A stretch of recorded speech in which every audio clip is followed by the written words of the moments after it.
Hello everybody, welcome to my channel Chapter Chat and my name is Pushpanjali. So today we'll read a poem Holy Thursday by William Blake. So William Blake was born on 28th November 1757 and he died on 12th August 1827. He was a romantic age poet and his famous works include the Songs of Innocence and Experience. So this particular poem Holy Thursday is a 12-line poem and the rhyme scheme is AABB. So let's start the poem. Before I start the poem, those who are new to my channel, please do subscribe my channel. So let's start. 'Twas on a holy Thursday, the innocent faces clean. So this इस sentence का मतलब है it was on a Thursday that their faces was clean. It was on a holy Thursday. इस poem में एक Holi Thursday के बारे में बात कर रहे हैं जब उनके फेसेस क्लीन थे. तो यहाँ पे पोएट किसके फेस के बारे में बोल रहे हैं? वो बच्चों के फेस के बारे में बोल रहे हैं. The children walking two and two in red and blue and green. तो जो यहाँ पे जो बच्चे हैं, the children they were walking in two, वो टू के ग्रुप्स में चल रहे थे. And they were red blue and green, और उनके ड्रेसेस के जो कलर थे that was in red blue and green. Grey headed beadles walked before with wands at white as snow. तो ग्रे हेडेड बीडल्स का मतलब क्या होता है? जो चर्च के जो ऑफिशियल्स होते हैं उनको बीडल्स बोलते हैं. तो ग्रे हेडेड क्यों बोला गया है? ग्रे हेडेड क्योंकि वो अभी बूढ़े हो चुके हैं, इसीलिए उनको grey headed. The church officials who were old, they were walking before with wands as white as snow. और वो चल रहे थे और उनके हाथों में लकड़ियाँ थी, छड़ी थी. छड़ी क्यों थी? ताकि वो बच्चे शरारत ना कर पाएँ और वो यूनिफॉर्मली वो जहाँ जा रहे हैं वहाँ चल के जाएं. Till into the high dome of Paul they like Thames water flow.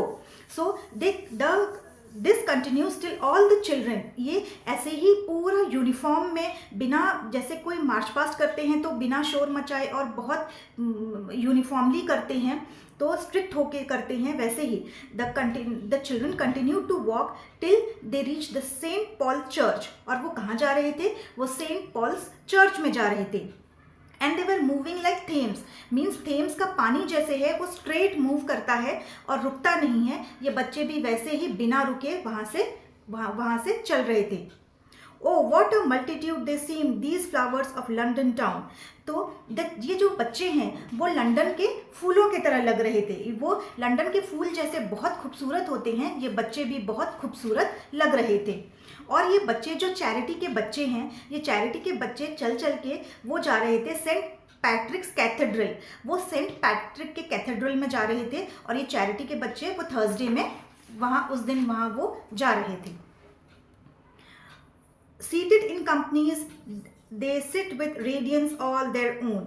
और फिर वो बच्चे जब वहाँ वो चर्च में बैठे थे, उन बच्चे वो बहुत ही ज़्यादा वो बच्चे खूबसूरत लग रहे थे. उनमें से एक शाइन आ रही थी, जैसे स्टार्स चमकते हैं वैसे ही ये बच्चे वहाँ पे चमक रहे थे और बहुत खूबसूरत लग रहे थे. The ham of multitudes was there, but multitudes of lamb. Ham means talking. जो ये बच्चे बात कर रहे थे, जो फुसफुसा रहे थे, फुसफुस बैठ के वो विस्पर कर रहे थे. वो चर्च में शोर तो कर नहीं सकते, तो वो विस्पर कर रहे थे सारे बच्चे एक दूसरे के साथ. और जब वो बात कर रहे थे तो लैम्प्स के बच्चे जैसे बात करते हैं एक दूसरे के साथ, तो जितना प्यारा लगता है वैसे ही ये बच्चे वैसे ही प्यारे लग रहे थे जब एक दूसरे से बात कर रहे थे. Thousands of little boys and girls raising their innocent hands. तो all the children are, जैसे ऐसे लग रहा था वो हजारों बच्चे अपना हाथ ऊपर करके ईश्वर से वो अपनी ब्लेसिंग्स ले रहे थे और अपने प्रेयर्स गा रहे थे. Now like a mighty wind they raised to heaven the voice of song. और जब ये बच्चे अपना गाना गाने लगे तो उनकी आवाज़ से ऐसे लग रहा था कि उनकी आवाज़ जो है वो हेवन तक जा रही थी. हेवन तक उनकी गानों की आवाज़ें गूंज रही थी, वो इतना अच्छा से गा रहे थे. और like a harmonious thundering the seats of haven among. और उनकी जो वॉइस थी वो इतनी अच्छी थी, इतनी बुलंद थी वो छोटे बच्चों की आवाज़ कि वो जो हेवन में जो सीट हैं जो हेवन में जो सीड्स हैं वो इन बच्चों की आवाज़ से वो गूंज रहा था, वो हिल गया था इन बच्चों के आवाज़ से, इनके गानों से वो हेवन के जो सीड हैं वो भी गूंज उठे थे, हिल गए थे। क्यों? ये बच्चे इतने अच्छे से गाना गा रहे थे, उनकी आवाज़ में इतना वो उनका आवाज़ इतना स्ट्रॉन्ग था, इतना प्योर था कि जो हेवन्स के सीड हैं वो भी हिल गए थे वहाँ से। Beneath them sit the aged men, wise guardians of the poor. और now the beadles, जो beadles हैं, जो old officials थे, दे हैव, और वो जो उन बच्चों को लेकर आए थे, अब इन बच्चों के सामने वो फीके पड़ रहे थे। वो पहले जब आ रहे थे वो अच्छे लग रहे थे, लेकिन अब इन बच्चों के गाने की आवाज़ से और इन बच्चों को देखकर वो बच्चे शाइन कर रहे थे। और ये जो ओल्ड बीटल्स हैं ये अभी इनकी अभी जैसे कोई है ही नहीं वहाँ पे, उनकी वो नज़र भी नहीं आ रहे थे किसी को। सब जो है उन बच्चों के गानों से और उन बच्चों को ही अप्रिशिएट कर रहे थे और देख रहे थे। Then cherish pity lest you drive an angel from your door. तो यहाँ पे पोएट कह रहे हैं we should help all people, we should help, हमें जहाँ भी हमें लोग दिखते हैं जिनको मदद चाहिए, हमें उनकी हेल्प करनी चाहिए।